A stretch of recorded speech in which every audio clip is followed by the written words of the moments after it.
পোষ্য কোটা ইস্যু নিয়ে শিক্ষক কর্মকর্তা কর্মচারী শাটডাউন গেল, সেটা নিয়ে কিন্তু একটা আমাদের নির্বাচনী আমেজ দমে গিয়েছিল। কিন্তু গতকাল থেকে আবারও কিন্তু সবাই নির্বাচনী মাঠে নেমেছে এবং সে আমেজ আবারও ফিরে আসতে শুরু করেছে। আমরা আবারও একটা সাইবার বুলিং মুক্ত, ভয় ভীতি মুক্ত যে ক্যাম্পাস গড়ে তুলতে চাই, ছাত্র বান্ধব আধুনিক ক্যাম্পাস গড়ে তুলতে চাই, সেই সকল বার্তা নিয়ে আমরা সকল শিক্ষার্থীদের কাছে যাচ্ছি। তারা সাদরে গ্রহণ করছে এবং তারা রাকসুতে অংশগ্রহণমূলক একটা রাকসু তারাও চায়, আমরাও চাই এবং আশা করি যে 16 তারিখ পর্যন্ত রাকসুর আমেজ দ্বিগুণভাবে ফিরে আসবে ক্যাম্পাসে।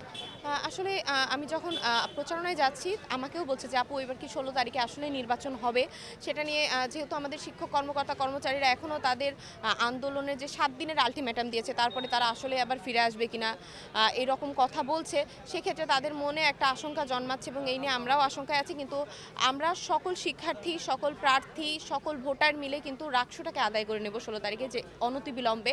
এবং তারা যদি আবারও এরকম অরাজকতা ক্যাম্পাসে তৈরি করতে চায়, আমরা সকলে মিলে তাদেরকে প্রতিহত করব এবং রাকসুর মাধ্যমে কিন্তু সকল সমস্যার নিরসন ঘটবে, আমরা এই নিয়ে আশাবাদ। অবশ্যই আমি যেহেতু এজিএসে প্রতিদ্বন্দ্বিতা করছি, এজিএসে বদলাবে নারী নেতৃত্বের ধাঁচ, রাবিয়ানদের দৃষ্টি আকর্ষণ করছি ব্যালট নম্বর 5।